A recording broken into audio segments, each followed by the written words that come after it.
My name is Star Penn. I am the creator and founder of the JIA Blueprint. And today I want to talk to you about why your juvenile arthritis child might have trouble sleeping. Before we get into that, please take the time to go ahead and give me a thumbs up on this video and subscribe to my channel. That way you can receive alerts whenever I create a new video on the subject, various topics having to do with juvenile arthritis. And by all means, if you know and love somebody who has a child with juvenile arthritis, please share my video to those that you love and care about so more and more people can get this information and hope. So why does our JIA child have trouble sleeping sometimes? Well, the obvious reason would be, of course, pain. If our juvenile arthritis child is in pain, that would keep them up at night. But sometimes our children don't have any pain, and that's might be really what we're asking. But if our child is in pain at night, our question might be, why? Like, why does my child with juvenile arthritis tend to have little to no pain or less pain during the day, and then when they go to bed at night, it's worse? That's a really great question. And in order to answer that question, we have to understand what juvenile arthritis really is, because we're taught that the swelling and the pain and the inflammation that we see in our child's joints, that is juvenile arthritis. When in actuality, what that is the immune system cleaning toxins out of the joints. And when our children's detox pathways cannot release the byproduct of these toxins out of the body, that's when we get inflammation. That's when we get backup. So if our children's detox pathways are working fine, we wouldn't have inflammation, because all of us are exposed to toxins all the time. And our bodies are able to recognize the toxin, clean out the toxin, get it out of the body, out of our various detox pathways. And we are none the more aware that that has even occurred. But with our children, because the toxins are an ever outpouring source that's coming into the body, get into the bloodstream, into the joints, it's being inundated with these toxins, which is giving the immune system a lot more work to do, which the body has already gotten sluggish at being able to get these toxins out of the body via the various detox pathways that the body has. So our children can eliminate toxins in their body through their bowels, through their urine is another detox pathway. We have the skin, the major detox organ there, where toxins come out through our sweat and activity. Our lungs are another major detox pathway. And these are things that are all moving without us thinking about it, to the extent that they're working properly. Right. And again, with our child with juvenile arthritis, none of these detox pathways are working at optimum levels because they are backed up, because there are so many toxins in the body. So we need to address the detox pathways, but they're working throughout the day.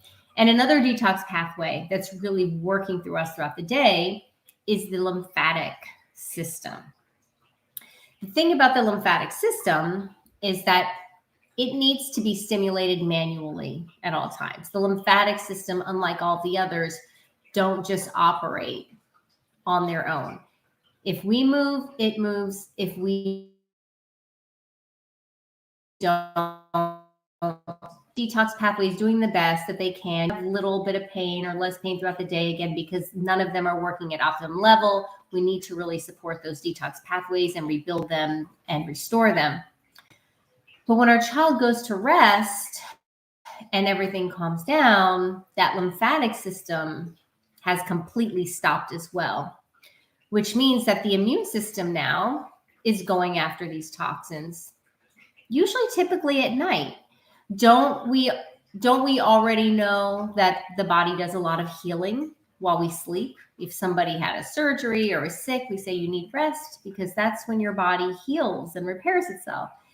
And so the same is true with our juvenile arthritis child.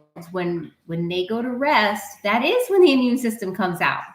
and does even more work. And remember, it's really trying or is doing a good thing. The immune system is doing much what it would do had it been a virus in the body, and going after that, creating heat. A fever would occur, right? And so when we experience these flares, the immune system is trying to clean these toxins out of our child's body. And it would make sense that it would do that more so at night when it doesn't have other functions to worry about, like staying alive and eating and all the other functions that the body has. It's able to really focus on repair and restore. And so it would make sense then that between the immune system being more active in the evening because we're sleeping, and that's when the body does do most of its repairing, and with the major detox pathway of the lymphatic system not being able to support that level of work and all the other detox pathways being clogged, that we're going to get even more pain at night than we get during the day. This really highlights to us the importance of detoxification for our juvenile arthritis child. We focus on a lot of areas. Detoxification tends to not even be realized or minimized, and doesn't get the attention that it really needs in order to help the body to clear out the toxins when the immune system is doing all this work while our child is sleeping and even during the day as well. So that could be one reason why your juvenile arthritis child is in more pain at night. It's a detox problem, and we really want to focus on that. Another thing to consider, which is very interesting in recent studies, they're finding a direct correlation between gastrointestinal diseases, both upper and lower gastrointestinal diseases, and sleep disturbances. Now, why is this something that we should pay attention to as JIA moms? Well, because if you've been watching any of my other videos and following me at all for any length of time, you know that there's a deeper reason as to why our children have juvenile arthritis to begin with, right? The juvenile arthritis is not the swelling and the heat and the inflammation. That is the immune system seeing toxins in your child's joint and trying to clean them out and help your body, which is creating this heat. So where did the toxins come from? Well, unfortunately, we're living in a very rare time that this is epidemic at this point, and this is unprecedented, that many people on the planet are dealing with something called gut permeability. You may have heard it called a leaky gut. And what that is, it's when the internal lining, the junctions of the gut lining become compromised, which means that microscopic particles that used to only be able to function and live inside the gut lining are making their way out and into the bloodstream, and after the bloodstream into joints and tissue. So is this true for you? Before your child had juvenile arthritis, did they have any skin issues as a child, or any allergies, any kind of sensitivities? Whether or not that's the case, there could have been other things that you were seeing before the juvenile arthritis or not. But skin issues, sensitivities to foods, all of these are indicators that there's toxins in the bloodstream and the immune system is attacking the toxins there. So it would make sense, side point, if they had any skin issues or allergies to certain things as they were littler, and now they have juvenile arthritis, that makes perfect sense. But what our joints and tissue do, they're magnetic and they attract toxins to themselves. So that's how the toxins got in your child's joints, from the leaky junctions in the gut. So it's something to note, and really to help us to prove to ourselves that this issue goes beyond the joints, goes beyond the inflammation, and is something much deeper. Now, the scientific studies that are coming out about this, they're not coming out with what to do about it or really any more information yet. But what they are finding in their case studies is that when people have sleep disturbances, there is always either an upper or a lower gastrointestinal disease or problem going on. So that's the second thing. Our child's gut could be why they're waking up in the middle of the night and maybe without pain. There's some disturbance and this is causing them to wake at night. The third thing to consider is cortisol levels. Now, why is that? Well, cortisol, as you know, is a hormone. And when cortisol is up, gut microbiome goes down. And when gut microbiome goes down, yeast and parasites take over. And that is the root cause of that gut permeability that we talked about before. Well, how do cortisol levels go up in a child? Well, there could be trauma. There could be there could have been trauma at birth that has their cortisol levels up. It could be something that's happened in their life. It may be a death in your family or something that they've experienced. But more than likely, what's causing the cortisol to go up are endocrine disruptors in our environment. So what are endocrine disruptors? We're looking at the main culprits as our cleaning products, the bath and body products that we use, hand sanitizers, heavily perfumed candles, and laundry detergents. All of these chemicals get into the body via our lungs, via our skin, and they disrupt our hormones. And so when the hormones are disrupted, cortisol's up, gut microbiome goes down. One thing leads to another and leads to another. And now not only does our child have the permeability, which is causing toxins building up in the joints and all of the sluggish detox pathways that we discussed, but now we're dealing with hormone imbalances and other future problems down the road with that. So if your child isn't sleeping at night, their hormones could be seriously dysregulated.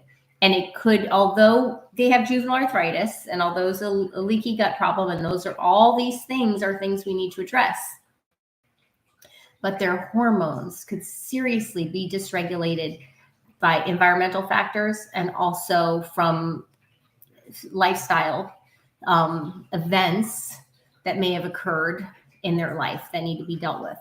So those are a couple things to consider there. And the last thing to consider as to why your child might not be sleeping well at night or waking up in the middle of the night are parasites. That might be something you already have considered. That's a hot topic these days, parasites. People talk about that, and there's parasite cleanses and how to get rid of parasites. And it's very true. Why would our child with juvenile arthritis have parasites? We're putting all the puzzle pieces together here. With the gut being leaking, what caused the gut to leak in the first place? It could have been the cortisol levels going high, the gut microbiome going down, letting yeast and parasites take over, and then these things burrow holes into the gut lining, and they become dominant. When parasites become dominant, we have a child that tends to be a picky eater. They tend to really want, sugary foods, highly processed foods that they can quickly that parasites can quickly turn into fuel to repopulate. So that would be a sign that it could be a parasite problem. So does that mean that we're going to go ahead and we are going to do a parasite cleanse on our child because maybe parasites are causing our child to stay up at night? The answer is absolutely not. And the reason why is because the body brings up parasites to the fore for a reason. They're not there for no reason. They didn't come from the outside in, they came from the inside up. So they have risen into a dominant place in your child's body for a reason. And usually those reasons are a lot of those underlying issues that I previously discussed. Parasites will help to keep yeast in check. They'll help to keep mold in check. They'll help to keep yeast, molds, and heavy metals in check. And so as much as the icky and yucky that they truly are, there's a reason why they're in the position that they are. So rather than eliminating the icky, ucky thing that grosses us out and allowing all these other things to flourish, what we would do is recognize that clearly our child's system is completely off balance. And how can we nourish the body, not take away, right? Not kill the parasites, because we will be causing a bigger problem than the parasite itself. But how can we nourish the body, rebuild the body, so that way the parasites gradually go down to the place where they belong in the first place?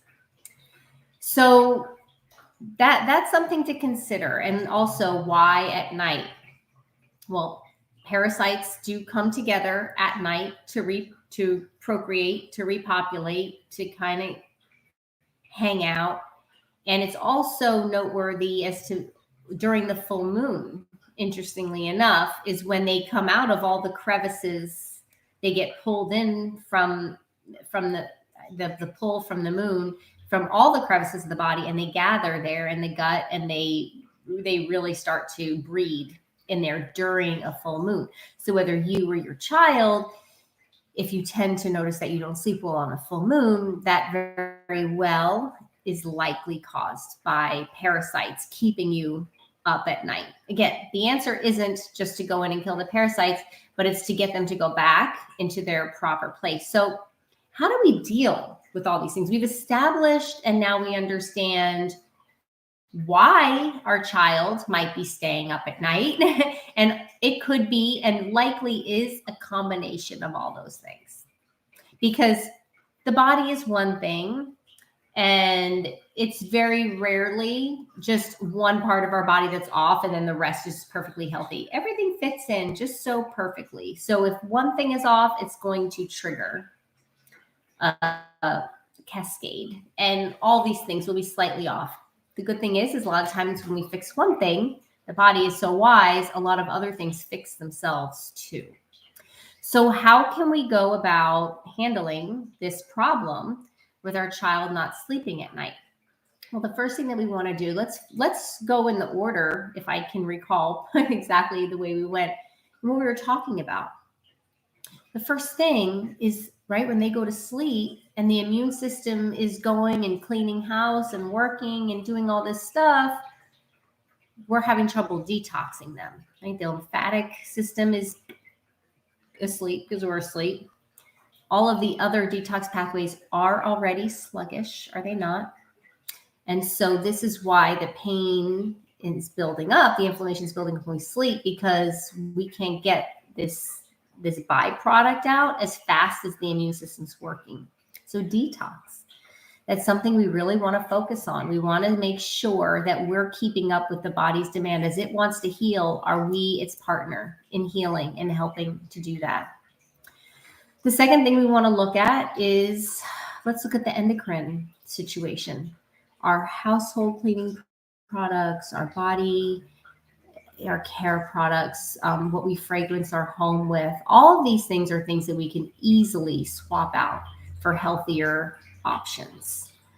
And we also want to consider our child's cortisol being raised because of maybe a past traumatic event or a stressful lifestyle. Now, in today's world, a lot of times we can't help if there was a traumatic birth. How do you fix that, right? If there was a traumatic birth or something happened, or life is hectic and children feel all that. But what we can do is we can start to utilize with our children some mind-body connection exercises and things that will help to calm their vagus nerve, get their endocrine system balanced, and get them out of a fight or flight type of a state so that they can heal. If their cortisol is up, if they're in any kind of fight or flight for any reason whatsoever, again, whether it be due to something that happened in the past and is no longer happening, or something that is presently happening, we can do deep breathing exercises with our child. We can do things that, show with touch, loving touch, calmness. There's so many videos out there and prompted meditations and things for kids that can help to calm their endocrine system down, which is going to bring the cortisol levels down. And then we'll get into the next thing, which what we'll do to start building those things up. So these mind-body practices that we can follow will bring down the cortisol. But then the third thing we want to do is we want to rebuild. We need to rebuild what was lost. We want to deal with the problem, the root cause, which was the permeable gut. So remember, the permeable gut causes two problems for us. One of the problems is that its toxins are getting into the bloodstream, causing autoimmune disease. That is the root cause of autoimmune disease. And the other problem with the permeable gut is how it got permeable in the first place. Yeasts and parasites rising up and poking holes into the gut lining. Well, by repopulating the gut with beneficial bacteria and soothing and healing foods, not aggravating the gut lining with the things that we're eating, not feeding the parasitic bacteria, but rather feeding the good bacteria and repopulating with that, we can start to solve that problem on many levels. One, toxins won't get out anymore. Two, the parasites and the yeast will go down in its place as we get the good bacteria in place where it should be, and also deal with the other underlying issues, which would be mold. Possible if your child is dealing with that. They could have heavy metal issues, and they also could have issues with yeast or some other thing, a reason why the parasites came to the fore. So all of that's going to be enveloped in our diet. So we're going to have the diet. We're going to have detox protocols. And then we're also going to deal with the stress levels, the mind-body connection, and get that cortisol down. So regardless of whether it's one of those things or most likely all of those things that are going on in some level in your child's body, this is what explains why they're waking up at night. And really the fix comes rather quickly when you start to implement these strategies at the same time, and you implement them in a way that's really responding specifically to your child and their body and what they can handle at any given time. Because remember, we're dealing with little baby bodies, little children, whether they're an infant or a toddler, but even a growing teenager. Their bodies are more delicate. There's a lot of functions going on, and we can't just plow through with them. With any of us, we need to respect the body. We need to respect the information it's giving us and respond appropriately to it. But even more so with our delicate children's growing bodies. And that's what I help people to do. That's what I help my clients to do inside the JIA Blueprint.